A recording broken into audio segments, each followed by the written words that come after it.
Fala pessoal, sou o Pedro aqui, professor de Biologia da Fábrica D, e hoje a gente vai falar sobre um assunto que geralmente as pessoas têm uma certa aversão, mas que é um assunto que quando aparece na prova de Biologia você não pode errar porque é um assunto simples e que geralmente a galera erra. É um assunto que a gente fala sobre genética de populações. E aí genética de população, quem for fazer Biologia na faculdade, vai ver que é uma das matérias mais difíceis do curso.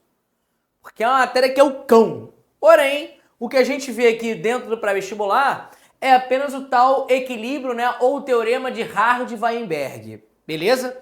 E aí, eu vou dividir a nossa aula, primeiro, nos pressupostos para que eu aplique a teoria de Hardy-Weinberg e num cálculozinho que a gente consegue fazer para chegar às frequências alélicas e genotípicas naquela população. Então, pessoal, olha para cá. Hardy e Weinberg foram dois caras, um matemático e um médico. E os dois começaram a elaborar fórmulas para ver o quanto que uma população evolui ao longo do tempo. O quanto que aquela população se transforma ao longo do tempo. E aí, por isso, eles desenvolveram lá um cálculo, né? Que é um produto notável, não é isso, Alexandre? É um produto notável para saber a frequência gênica genotípica dentro daquela população, daqueles alelos, daqueles genótipos, beleza?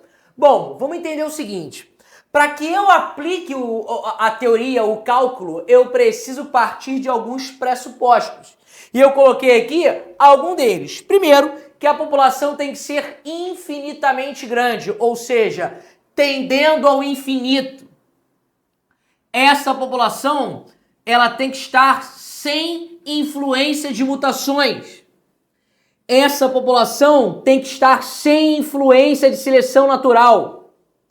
Essa população tem que estar sem influência de deriva gênica. Cuidado, não é deriva continental. Essa população tem que estar sem a influência de migrações. Ou seja, não imigra ninguém e nem emigra ninguém. Não chega ninguém, não sai ninguém. E além disso, a população deve ser pamítica. E o que é uma população pamítica? É uma população de cruzamentos aleatórios, ao acaso. Então eu estou andando, quero você, quero você, quero você. Não tem seleção sexual aqui. Isso é que é a população ser pamítica. Agora vamos ser honestos aqui. Alguma população se enquadra em todos esses requisitos? Não. Então o equilíbrio de Hardy-Weinberg é uma coisa muito teórica. Teórica, porque na prática é impossível acontecer. É impossível. Mas isso aqui acontece. Então, por exemplo, se eu te mostrar uma questão onde eu tenho lá uma seleção direcional virando uma seleção disruptiva e perguntar, essa população está em equilíbrio de Hardy-Weinberg? Tu vai falar que não, porque ela sofreu a ação da seleção natural. E para estar no equilíbrio de Hardy-Weinberg, eu não posso ter influência de seleção natural. Tranquilo? Essa é a parte fácil. Geralmente, quando cai Hardy-Weinberg, o aluno quer que caia isso, para saber os pressupostos, os pré-requisitos. Porque quando cai o cálculo, o cara geralmente erra. Agora, olha para cá. Só antes da gente entrar no cálculo, o que é deriva gênica, galera? Deriva gênica é quando eu altero a frequência genotípica, ou melhor, frequência do gene aleatoriamente. Não é do genótipo não, tá? Então vou repetir. Deriva gênica é quando eu altero a frequência de um gene na população de forma aleatória. A outra forma de alterar a frequência de um gene, mas de maneira sabida, é a seleção natural. Porra, qual é o gene que vai sempre aumentar a frequência na seleção natural? O gene mais adaptado. Enquanto o gene menos adaptado diminui a frequência. Numa deriva gênica, eu altero a frequência de forma aleatória. E aí eu tenho dois tipos de deriva gênica, efeito gargalo e efeito fundador. A deriva gênica por efeito gargalo é aquela deriva gênica vinculada à catástrofe. Então, por exemplo, não me interessa quem é o mais ou menos adaptado. Aquele cara que estava naquele momento, na hora da catástrofe, vai morrer, vai ser eliminado. Então, essa deriva gênica é quando eu altero de maneira aleatória. E aí, quando é efeito gargalo, é por catástrofe. E quando é efeito fundador, o nome já diz, é quando eu estou fundando uma nova população. Imagina o seguinte... Provavelmente, né, a gente não está na Europa, né, se não está na Europa, nem na Argentina e tal, muito provavelmente a frequência de indivíduos com olhos claros, se a gente não tiver no sul também, é uma frequência baixa. Aqui no Rio de Janeiro, por exemplo, se eu chegar numa sala de aula, eu vejo muito mais alunos de olhos escuros do que de olhos claros. Beleza? O que pode acontecer? O que seria uma deriva por efeito fundador? Essa galera de olhos claros debandarem e fundarem uma nova população naquele novo local. Então eu tive uma alteração da frequência gênica de forma aleatória. Nessa nova população, o gene, a frequência aumentou, essa nova população que eu fundei só de olhos claros, enquanto que aquela população que tinha os dois, a frequência de olhos claros foi a 0, porque a galera saiu e foi para um novo local. Tranquilo? Isso seria a deriva gênica por efeito fundador. Então essa população também não está no equilíbrio de Hardy-Weinberg, porque eu falei que eu tive que migrar de lugar. E se não tem migração, eu não posso falar, ou melhor, se tem migração, eu não posso falar em Hardy-Weinberg, porque o Hardy-Weinberg não pode ter migração. E aí, galera, olha para cá. Vou dar um exemplinho para a gente entender um pouquinho do cálculo do Hardy-Weinberg, tá? Imagina que eu tenho uma população de 100 indivíduos. Desses 100 indivíduos, 16 são verdes. E eu falo que o verde é determinado pelo genótipo azinho. E 84 são amarelos. Ou seja, os restantes são amarelos. E eu falo que o amarelo, ele pode ser azão ou azão-azinho. Aí vem a pergunta. Determine quantos dos 84 amarelos são azão e quantos são azão-azinho, sabendo que essa população está em equilíbrio de Hardy-Weinberg. Então vamos lá para os cálculos. Olha para cá, vou apagar aqui, tá? Acompanha comigo. Acompanha comigo. Pessoal, eu quero que você entenda que o azão eu vou chamar de P. O azinho eu chamarei de Q.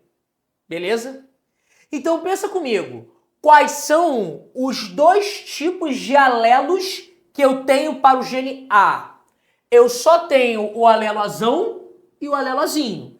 Então você consegue entender que o somatório do alelo azão, que é P, mais o somatório do alelo azinho, que é Q, tem que ser igual a 1. Então eu tenho, nesse gene A, só o alelo azão e só o alelo azinho. E esses alelos estão organizados nos genótipos. Então isso aqui é para a gente saber a frequência dos alelos, do gene azão e do gene azinho. Se eu tivesse 3, 4, 5 alelos, aí seria P mais Q, mais fulaninho, mais beltraninho, tudo igual a 1. Não tem como eu ter mais de 100%, mais de 1, somando esses alelos. Agora, quais são as formas que eu tenho de encontrar esses alelos nos genótipos da população? Ou eu terei o genótipo azão, ou eu terei o genótipo azão-azinho, ou terei o genótipo azinho-azão, ou terei o genótipo azinho-azinho. Você consegue entender que azão-azinho e azinho-azão é a mesma coisa? Então isso aqui vai ter que aparecer 2 vezes. Isso é para a gente saber a frequência dos alelos. Só que agora eu vou fazer a frequência dos genótipos. Galera, P não é azão? Azão nada mais é do que P ao quadrado. Mas quantas vezes esses alelos, esses genótipos aparecem aqui? 2, não é isso? Então mais 2 vezes PQ. Mais o azinho, que é azinho ao quadrado, que nada mais é do que Q ao quadrado. Isso aqui, galera, o somatório de todos esses genótipos tem que dar 100%. Certo? Então isso aqui tem que ser igual a 1. Foi? Então eu tenho P mais Q igual a 1 e P ao quadrado mais 2PQ mais Q ao quadrado igual a 1. Isso aqui é para você saber a frequência dos genes na população. Isso aqui é a frequência dos genótipos na população. Então agora eu vou apagar e vou prosseguir a minha questão. Vou apagar isso aqui, tá? Só me interessa esses valores.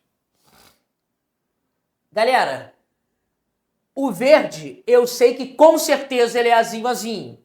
Agora, quando eu olho o amarelo, tem como eu afirmar o que ele é? Não. Porque o amarelo pode ser azão, azão ou azão, azinho. Mas não tem como eu precisar quem é o azão, azão ou quem é o azão, azinho.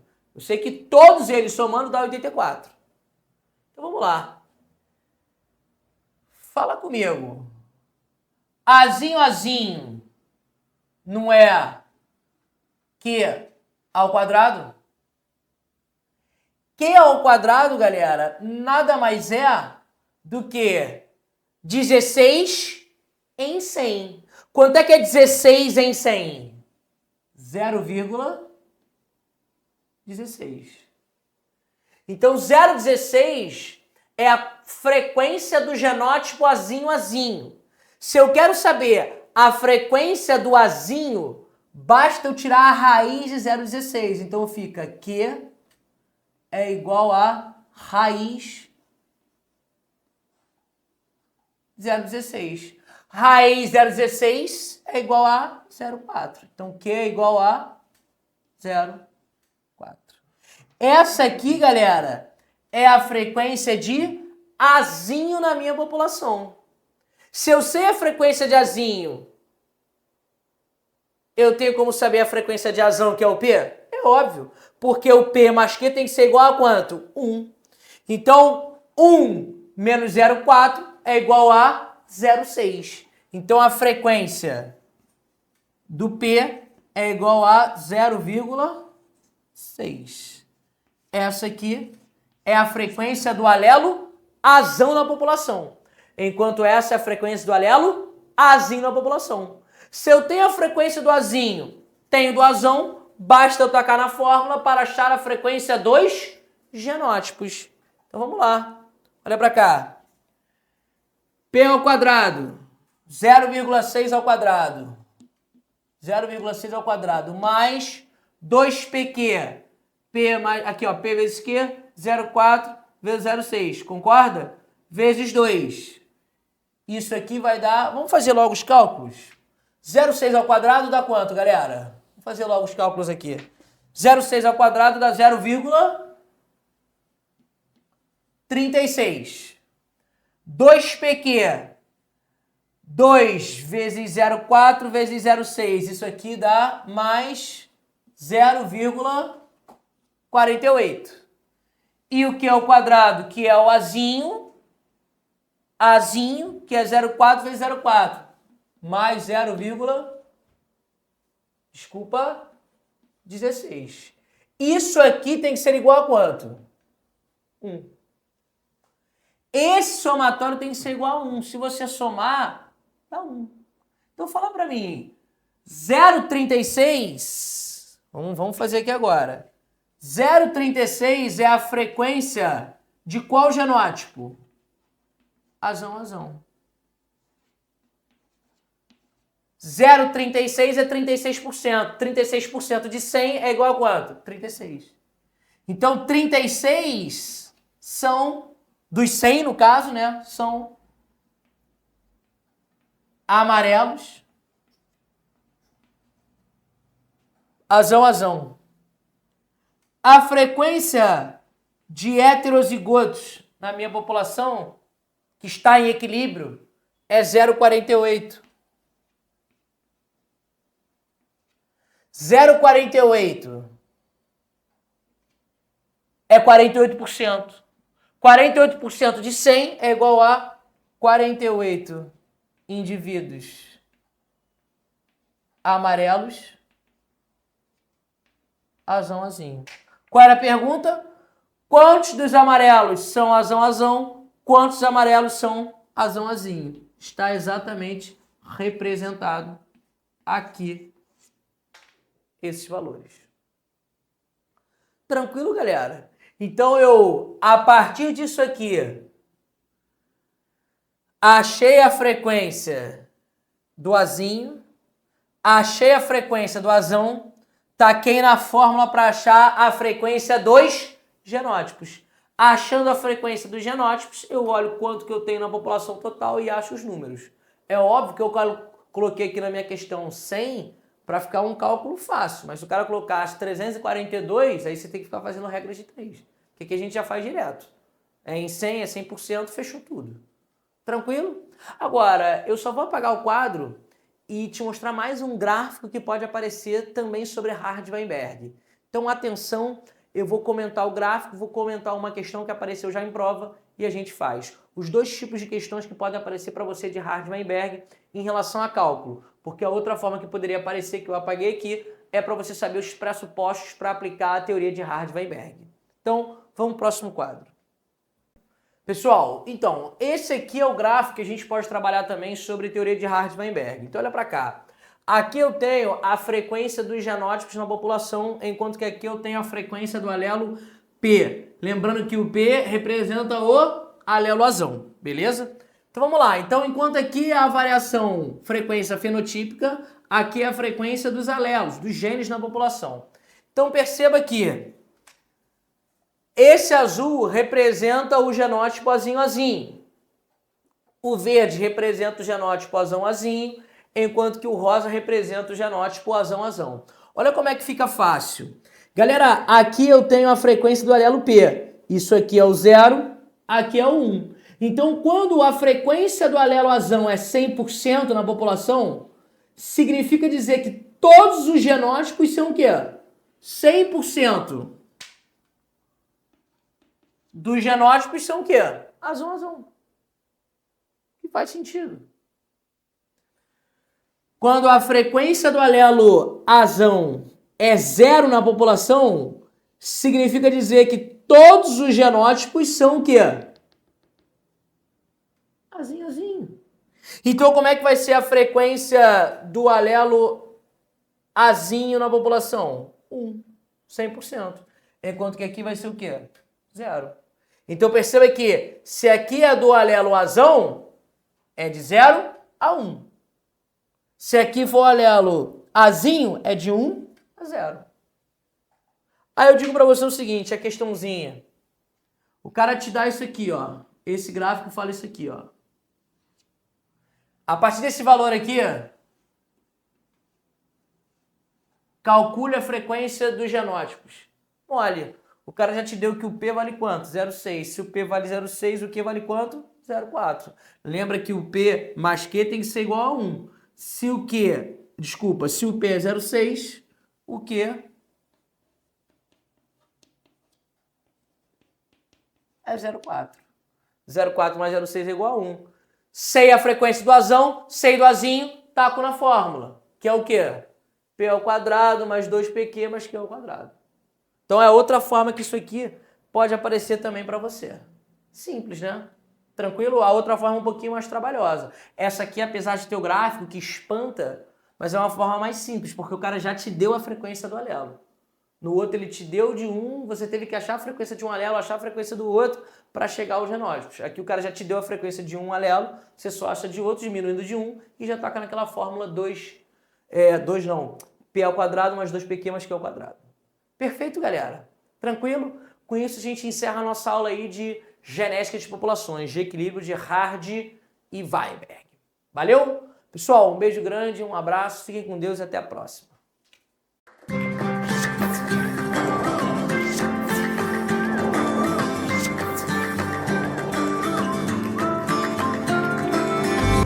Fala galera, sou o professor Pedro de Biologia aqui da Fábrica D e hoje a gente vai falar sobre o assunto ainda dentro de evolução, que é homologia e analogia. Então vem comigo que eu vou te explicar a homologia e analogia de uma forma diferente e, na minha opinião, mais fácil de você entender. Pessoal, olha pra cá. Aqui eu tenho o meu cladograma. Lembrando que o meu cladograma ele mostra aqui a condição ancestral, certo? E essa condição ancestral originou as espécies atuais 1 e 2, o táxon que estão representados aqui no meu cladograma. Beleza? Essa condição ancestral, ela apresentava o caráter A, B e C. Caráteres. Beleza?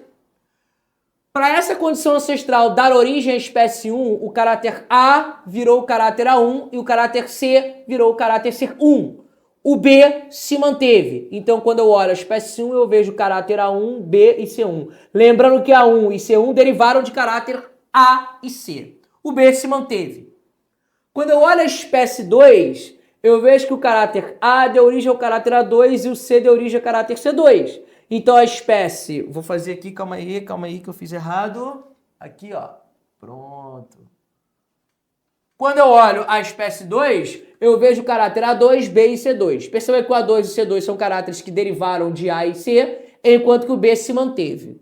Galera, o que é homologia? Homologia é um caráter encontrado na condição ancestral, compartilhado também pelas espécies atuais.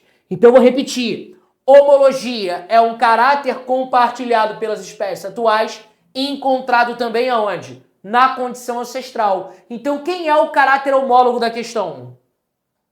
O B. O B representa a minha chamada homologia. Ou seja, o caráter B, ele com certeza trouxe e garantiu uma boa adaptação à condição ancestral, sendo esse caráter passado em diante até as espécies atuais. Isso é um caráter homólogo, surgiu uma única vez ao longo da evolução e como garantiu uma boa adaptação daquele cara, aquilo foi passado aos descendentes. Isso é homologia, caráter encontrado nas espécies atuais e encontrado também na condição ancestral. E a partir disso surgem os chamados órgãos homólogos. O que é um órgão homólogo, galera? Órgão homólogo é quando eu tenho uma mesma condição ancestral, sendo submetido a diferentes fatores de pressão seletiva. Quando eu tenho uma mesma condição ancestral sendo submetido a diferentes fatores de pressão seletiva, aquele órgão, ele irradia para funções distintas. Então, os órgãos homólogos surgem por irradiação adaptativa. E o que explica a irradiação adaptativa? É quando eu tenho uma mesma condição ancestral sendo submetido a diferentes fatores de pressão seletiva. E aquela estrutura irradia para funções distintas, caracterizando um processo de evolução divergente, ou divergência evolutiva, ou divergência adaptativa, que é a mesma coisa. Percebeu? Então não quero que você fique com essa ideia de que há órgãos homólogos, mesma função, ou melhor, mesma origem, diferente função. Órgãos análogos, diferentes origens, mesma função. Porque eu falo para você, braço do homem, ou melhor, asa do morcego e asa da ave. É homologia ou analogia? É homologia. Asa do morcego e asa da ave é homologia. Os dois são tetrápodes. A característica surgiu uma vez ao longo da evolução. E eu te provei que eu tenho dois caras com a mesma origem e mesma função. E que é homologia. Então para com essa ideia de achar, homólogo, mesma origem, diferentes funções. Análogo, diferentes origens, mesma função. Tira isso da tua cabeça. Estou te explicando a real como é que é. Então isso aqui, galera, é a homologia. Vem para o próximo quadro que eu vou te explicar a analogia para depois a gente fazer uma questãozinha sobre. Vem comigo. Bom, pessoal, agora analisando aqui analogia ou homoplasia, que é a mesma coisa, tranquilo? Bom, pessoal, mais uma vez eu tenho o cladograma aqui, ó, condição ancestral, espécie 1, espécie 2. Mas perceba uma coisa, a condição ancestral deu origem à espécie 1 e à espécie 2. Quais são as características da condição ancestral? A, B e C. Mas quando eu olho a espécie 1, eu vejo A1, B e C1. Quando eu olho a espécie 2, eu vejo A1 também, B e C2. Então perceba que B continua sendo homologia. Ou seja, características compartilhadas pelas espécies atuais encontradas também na condição ancestral. Mas quando eu vou olhar aqui, quem seria minha analogia ou minha homoplasia? Seria o caráter A1. Então, A1 é que é a minha... Vou colocar de branco aqui, ó. analogia. Ou seja, eu tenho um caráter compartilhado pelas espécies atuais que não é encontrado aonde? Na condição ancestral. Isso é o que significa ser analogia ou homoplasia. Porque perceba, o C2 não é encontrado na espécie, é só na espécie 2. O C1 é só na espécie 1. Agora, quando eu olho o caráter A1, eu vejo tanto na espécie 1 quanto na espécie 2. E eu vejo na condição ancestral? Não. Então, o caráter A1 é um caráter compartilhado pelas espécies atuais que não é encontrado aonde? Na condição ancestral. Isso é a analogia, chamada também de homoplasia. E é exatamente isso que explica o surgimento de órgãos análogos. Ou seja, quando eu tenho características, ou melhor, condições ancestrais distintas que são submetidos aos mesmos fatores de pressão seletiva. Quando eu tenho diferentes ancestrais comuns sendo submetidos aos mesmos fatores de pressão seletiva, aqueles caras evoluem a características semelhantes. Ou seja, caracterizando uma evolução convergente, ou convergência evolutiva ou convergência adaptativa. Percebe então que a analogia, ela surge mais de uma vez de forma independente ao longo da evolução. Tudo bem? Tranquilo? Isso é analogia ou homoplasia. Aí eu tenho a asa do morcego, a asa do inseto. Aí beleza. Mas não é a asa da ave e a asa do morcego. Porque a asa do morcego e a asa da ave é homologia. Agora, a asa do inseto e a asa da ave ou do morcego seria uma analogia. E aí, galera, olha para cá rapidinho para a gente fazer a questãozinha. Vou apagar aqui e eu faço para você. Uma questão que caiu na prova da UFRJ, de quando tinha, né? Quando tinha o vestibular antes de virar Enem. Eu não lembro agora o nome das espécies, tá, galera? Então eu vou chamar de A, B. Então o cara ele tinha assim, ó. A, B, C e D. E e F. Vou fazer um asterisco aqui. Um asterisco aqui.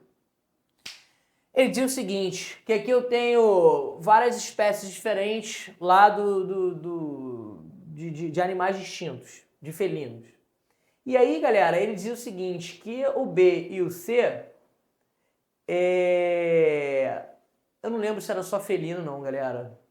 Mas enfim, são espécies diferentes de animais.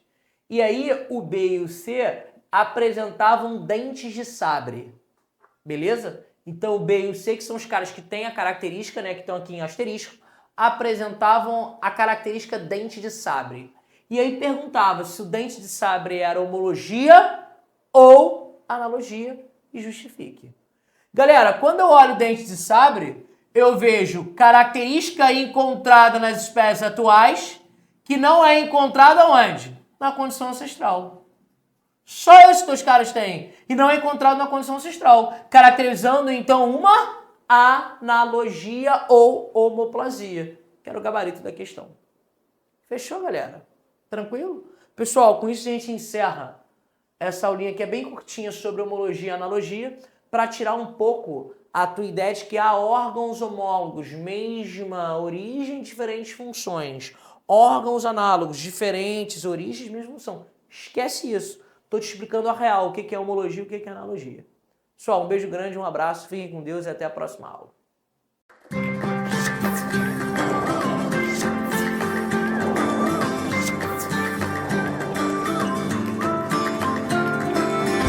Fala aí, galera, tranquilo? Bom, a gente está aqui hoje para a gente falar um pouquinho sobre teorias evolutivas, tranquilo? Lembrando que teoria evolutiva está dentro do bloco de evolução, né?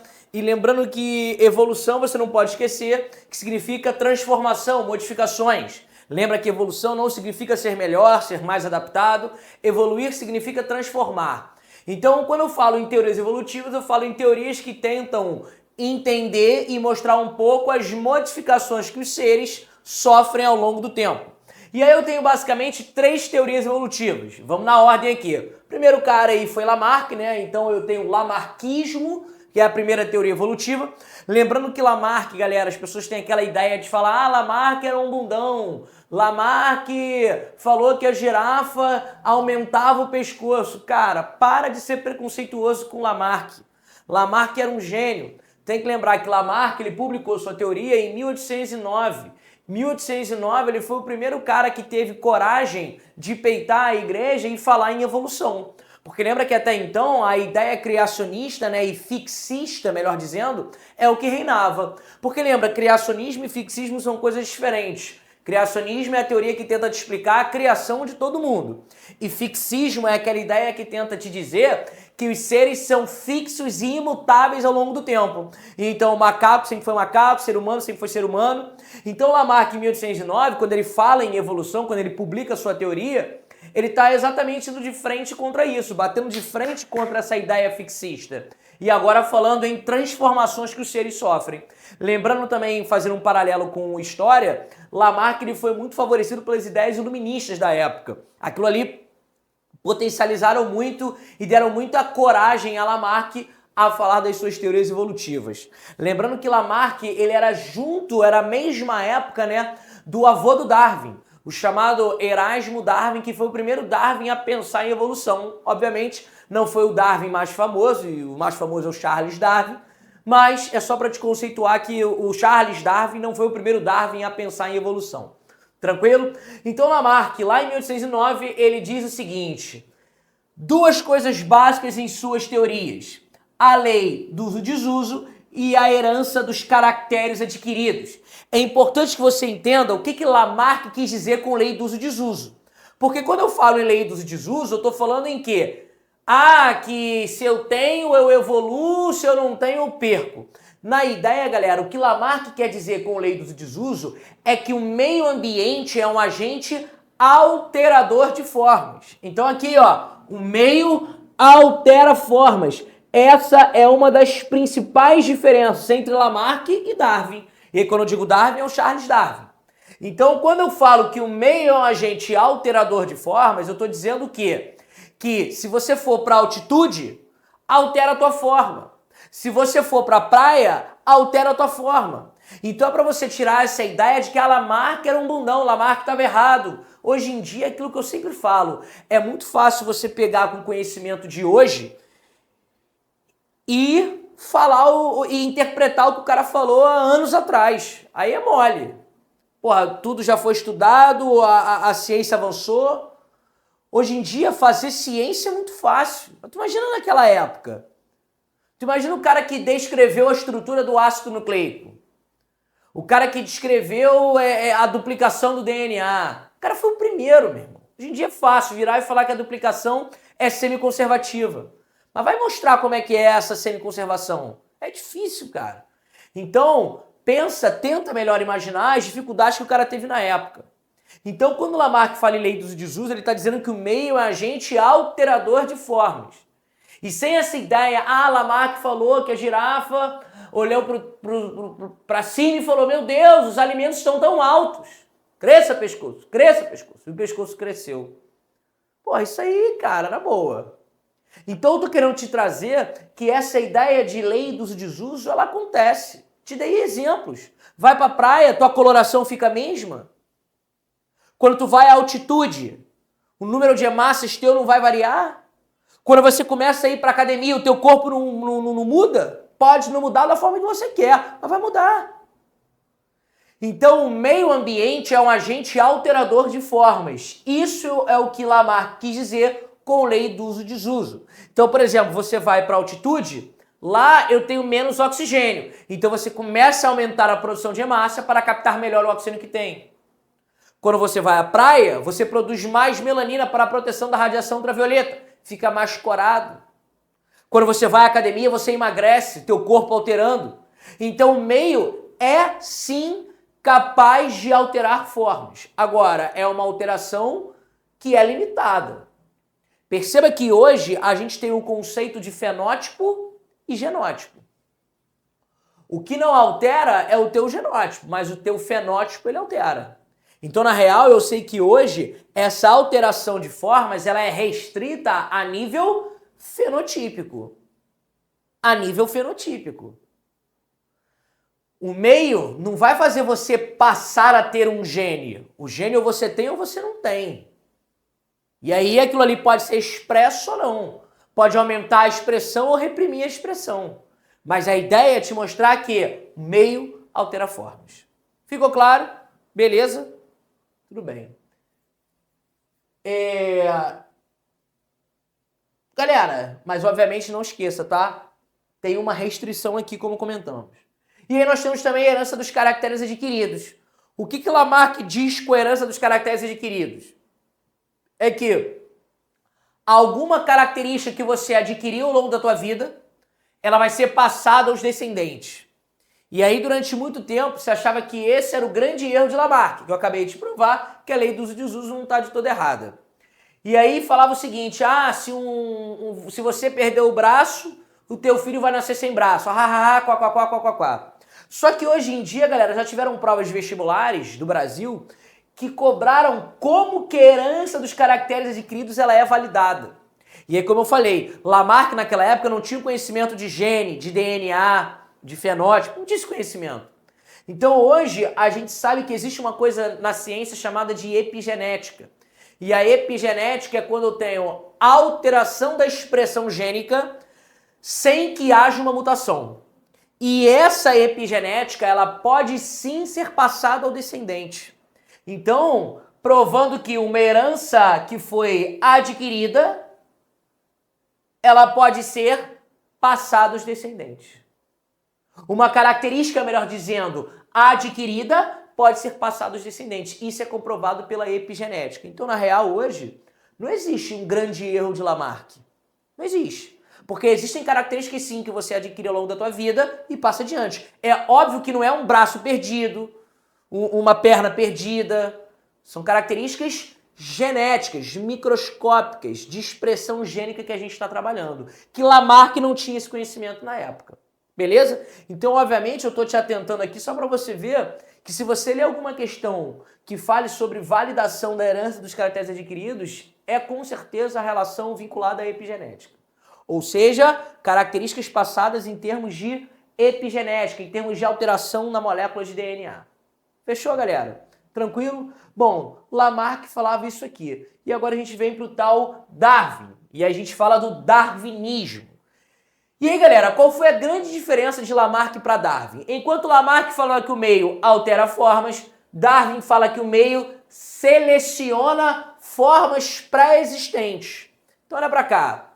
Darwin dizia que existe uma população variada. Resgata o teu conhecimento de população. População é um conjunto de indivíduos da mesma espécie. Então, o que Darwin falava é o seguinte, dentro de uma mesma espécie existe uma variedade. Agora, Darwin sabia explicar o porquê dessa variedade? Não. Darwin olhava e não conseguia explicar o porquê indivíduos, mesmo sendo da mesma espécie, eram tão diferentes. E Darwin morreu sem explicar isso aqui. Então a grande lacuna deixada por Darwin foi exatamente não conseguir explicar como que uma população ela consegue ser variada. Como os seres da mesma espécie são variados. E o que Darwin falava? Que em cima dessa população variada atuava-se uma chamada pressão seletiva. E o que é essa pressão seletiva? Vou colocar aqui, ó. A nível didático, é uma chamada mudança ambiental. Mudança ambiental. Então, para Darwin, essa pressão seletiva é uma mudança ambiental. Então, a mudança ambiental, essa pressão seletiva atuando em cima da população variada, aquilo naturalmente acaba acarretando em quê? Na seleção natural. Então, não esquece, para que eu selecione alguém, eu necessito ter uma população variada e uma pressão seletiva atuando em cima dessa população variada. E eu acabo acarretando na seleção natural. Então, na real, o meio ambiente, ele atua como um agente selecionador de formas. E não como um ambiente, ou melhor, como um meio alterador de formas. Como um agente alterador de formas, como Lamarck falava. E aí eu digo para você o seguinte, essa foi a grande lacuna deixada por Darwin. Não conseguir explicar como que a população ela é variada. E aí, pessoal, olha para cá. Quando eu falo em seleção natural, eu falo em quê? Quem vai ser esse cara mais adaptado? Aí você fala, professor, é o melhor, é o pior, Não. Melhor e pior, não. É o mais forte? Não. É o mais bonito? Não. Quando eu falo em mais adaptado, galera, é o cara que é selecionado. E quem vai dizer quem é o mais adaptado em maneiras didáticas é a pressão seletiva. Aí eu pergunto a você, quem é mais adaptado, você ou o peixe? Aí tu vai falar, professor, sou eu, porque eu sou o superior. Eu sou o topo do topo. Cuidado, e se eu pensar no ambiente aquático? No ambiente aquático, quem é mais adaptado, você ou o peixe? Óbvio que é o peixe. Agora, no ambiente terrestre, você. Então não esquece, quem vai me dizer quem é o mais adaptado é a pressão seletiva. Se eu colocar o antibiótico X, eu tenho bactérias mais adaptadas. Se eu colocar o antibiótico Y, eu terei outras bactérias mais adaptadas. Tudo bem? Agora olha para cá, galera. Quem é esse mais adaptado que a gente fala? Quem é esse cara que vai ser selecionado? O cara que vai ser selecionado é aquele cara que tem um conjunto de características que garantem a sua sobrevivência.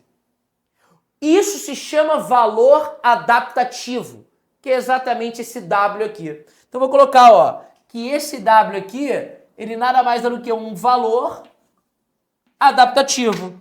Ou seja, valor adaptativo é aquele conjunto de fatores que garantem a sobrevivência da espécie.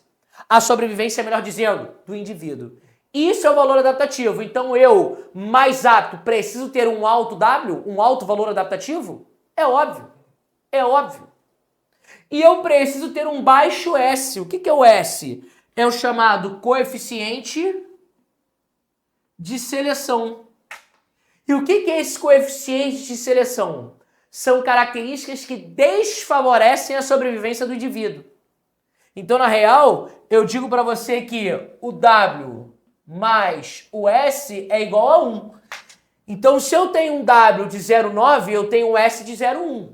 Se eu tenho um W de 0,2, eu tenho um S de 0,8. Lembrando que o mais adaptado é o cara que tem um alto W e um baixo S. Lembrando que o W é o valor adaptativo, ou seja, características que garantem a sobrevivência do indivíduo, enquanto o S, que é o coeficiente de seleção, são características que desfavorecem a sobrevivência do indivíduo.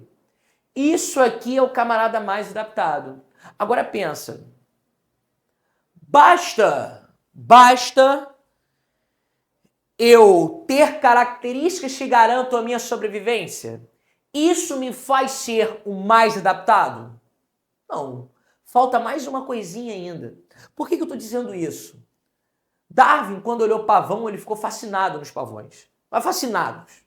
Ele não conseguia entender como que o pavão com aquele rabo gigante não era eliminado pela seleção natural. Porque o que Darwin pensava? Porra, um rabo desse gigante muito provavelmente desfavorece o cara na hora de fugir de um predador. Então, em tese, a seleção natural deveria eliminar aquele indivíduo. Porém, Darwin começou a perceber que o rabo grande era um fator atrativo para as fêmeas. Ou seja, o cara ele era mais predado, no caso se ele fosse encarar um predador, mas ele conseguia passar seus genes adiante. Ele era a preferência das fêmeas. Então, na real, quando eu falo em mais adaptado, além de ter um alto W e um baixo S, esse cara tem que ser a preferência das fêmeas. Então não adianta eu ter características, eu sou bonitão, mas porra, eu tenho mau cheiro. O que adianta? A fêmea vai olhar pra mim e vai falar, não quero. E não ache você, não fique, professor, eu que escolho. Não, quem escolhe o parceiro é geralmente a fêmea. E isso vale para qualquer espécie. Ou melhor, para a maioria delas. Tanto é que se você for ver, o macho é sempre o cara que tem que, de alguma forma, abrir e cortejar a fêmea. Quando eu olho, por exemplo, a aranha, ou melhor, o macho no caso, né, ele vai andando na teia e tocando a teia onde a fêmea está, produzindo um som.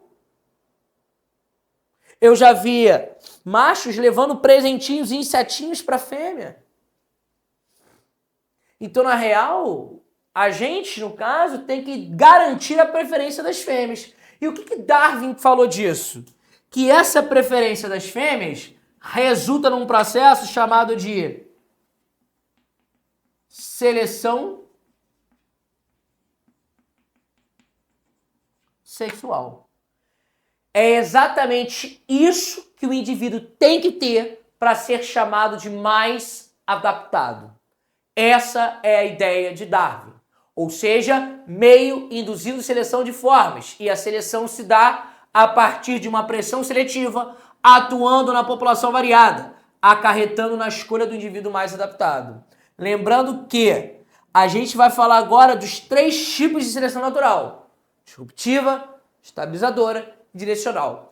E antes de eu apagar o quadro e a gente continuar, eu sugiro a você que assista um documentário no YouTube chamado O Gênio de Darwin. Não é o gênio de Darwin, é o gênio de Darwin. São 3 episódios. 3 episódios. Assista pelo menos o episódio 1, que é muito importante para o vestibular. É um episódio que dura em torno de 40 minutos. E aí, se você tiver curiosidade, você assiste o 2 e o 3. Mas o primeiro ele é fundamental para você entender um pouco mais sobre Darwin e fazer uma boa prova de evolução no vestibular. Então, pessoal, vou apagar o quadro, vem comigo no próximo. Pessoal, então vem comigo aqui para a gente falar dos tipos de SN. O que é SN? Sistema nervoso? Não. Seleção natural. Então olha para cá, eu tenho 3 tipos de seleção natural: direcional, estabilizadora ou disruptiva e diversificadora, que é a mesma coisa. Então, galera, olha para cá. Todos os eixos do gráfico eles são os mesmos. Número de indivíduos em função da frequência fenotípica. Então, o que eu tenho na seleção natural direcional? Eu favoreço um dos fenótipos da extremidade. Então, olha para cá. Ou eu tenho essa extremidade favorecida, ou eu vou favorecer aqui, ó, em pontilhado, essa extremidade. Então, eu tenho ou uma ou outra extremidade favorecida. Pedro, não estou entendendo. Como assim extremidade fenotípica? Imagina o seguinte: eu tenho uma determinada espécie que os indivíduos podem ser brancos, cinzas ou pretos. Qual vai ser a ideia? Se eu falo que esses caras vivem na neve, quem é o mais favorecido? Com certeza vai ser o branco, porque o branco ele consegue se camuflar bem no ambiente e é menos predado. Então eu espero encontrar uma frequência maior de indivíduos brancos do que cinzas e pretos. O preto é como se fosse um marca-texto, como quem diz: ei, vem cá me comer. Essa é a ideia. Então, na real, na seleção natural direcional, eu favoreço uma extremidade ou a outra do fenótipo. Quando eu olho a seleção estabilizadora, na seleção estabilizadora eu favoreço o fenótipo intermediário. Então, eu vou dar aquele exemplo clássico dos passarinhos. Cara, gente, o Alexandre está aqui com o notebook dele aberto e brilha. Não, calma aí, Alexandre, vou ter que mostrar. Mostra aí, brilha aí o treco, que eu fiquei agora chocado. Bota para brilhar o teclado aí. Isso aqui não é uma carrapeta de DJ, não. Pô, parecia um negócio de DJ aqui mesmo. Bota aí, Alexandre. Pô. Não era nem uma luzinha, não, cara. Para que é um holofote aqui dentro? Aqui, ó. Caralho. Que isso, cara? Não, na boa. Um holofote a parada. Lembra essa infância, né? Que isso, cara? Começou aqui um jogo de luzes aqui no teclado do cara. Eu falei, que isso? Bom, pessoal, e aí eu tenho a seleção natural estabilizadora, que é quando eu favoreço o fenótipo médio. E aí eu vou dar o exemplo que todo mundo dá quando vai falar disso aqui. Eu tenho, por exemplo, a ave de bico fino, bico médio, ou melhor, bico pequeno, bico médio e bico grande.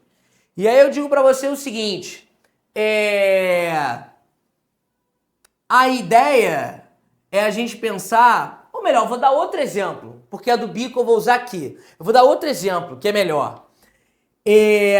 Quando eu olho, por exemplo, a anemia falciforme, eu vejo aqui, ó, os caras que têm todas as hemácias em forma de foice, os caras que têm metade das hemácias normais e metade em forma de foice, e os caras que têm todas as hemácias normais. Perceba que, nesse gráfico, o cara que é favorecido é o cara que tem metade normal, metade em forma de foice. Isso aqui é o perfil de seleção natural da anemia falciforme na África. Por que na África? Esse aqui morre, porque ele tem todas as hemácias falcêmicas. Esse cara morre de malária, porque o Plasmodium consegue infectar as hemácias. Agora, esse camarada aqui, ele acaba se tornando resistente à malária, porque o Plasmodium não consegue infectar as hemácias, que tem em forma de foice. Então lá, eu espero encontrar esse cara aqui em maior frequência, ou seja, o fenótipo médio. Agora, mais uma vez te mostrando que isso aqui é o perfil de seleção natural na África para anemia falciforme. Porque se eu for olhar no Brasil, quem é o mais favorecido? É o cara que tem todas as hemácias normais. Então, no Brasil, para a anemia falciforme, a seleção é direcional. Na África, a seleção é o quê? Estabilizadora. E por que lá é estabilizadora? Porque a pressão seletiva mudou. Ou seja, lá eu tenho um índice de malária muito grande. Então, o cara que é, em tese, com todas as hemácias normais, morre de malária. Beleza, galera? Tranquilo? Bom, e aqui eu tenho o terceiro tipo, que é disruptiva ou diversificadora. Perceba que na disruptiva, galera, eu favoreço as duas extremidades ao mesmo tempo, enquanto que o fenótipo médio é desfavorecido. Perceba que na direcional é uma extremidade ou outra. Quando eu olho a disruptiva, eu vejo as duas favorecidas ao mesmo tempo. E aí, mais uma vez, vou usar o exemplo lá da ave do bico.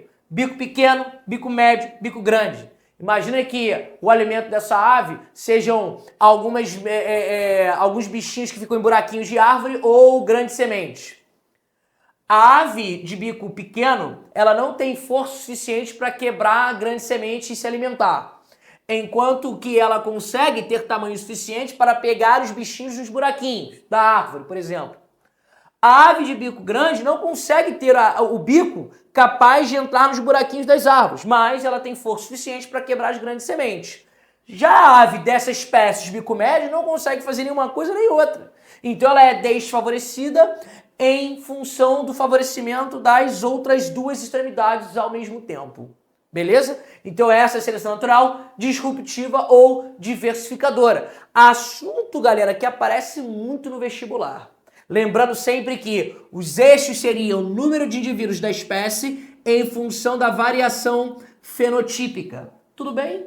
Tranquilo? Pessoal, com isso eu venho para o próximo quadro, que a gente vai falar da terceira teoria, que é a chamada teoria sintética da evolução. Vem comigo.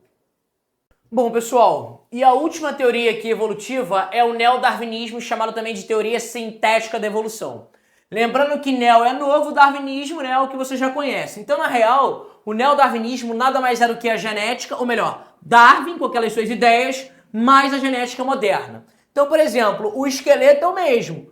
Pressão seletiva, atuando na população variada, acarretando a seleção natural. Só que o neodarwinismo ele consegue explicar como que essa população vai ser variada. Como que indivíduos da mesma espécie conseguem ser variados. E como é que ele explica isso, galera? Basicamente de duas formas. Mutações e recombinação gênica. E aí quando eu falo em mutação, galera, a gente pensa em quê? Mutação é quando eu insiro uma base nitrogenada, deleto uma base nitrogenada ou substituo uma base nitrogenada. E essas mutações, elas podem ser induzidas ou ocorrer ao acaso, aleatoriamente em erros da DNA polimerase, induzidas, por exemplo, por radiação ultravioleta. Então a mutação é uma das formas de gerar uma população variada, além de recombinação gênica. Quais são as duas recombinações gênicas que mais são faladas em relação a garantir uma variedade, uma variabilidade?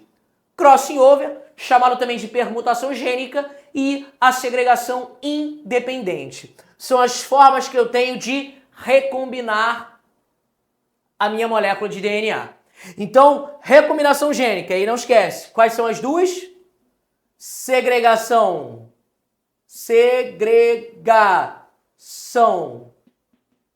independente e o chamado crossing over. Lembrando que crossing over é chamado também de quê? Permutação gênica. E aí eu também tenho mutação garantindo essa variabilidade, essa variedade dentro da mesma população. Tranquilo? Pessoal, com isso a gente encerra a aula de teorias evolutivas, beleza? Pessoal, um grande abraço e até a próxima.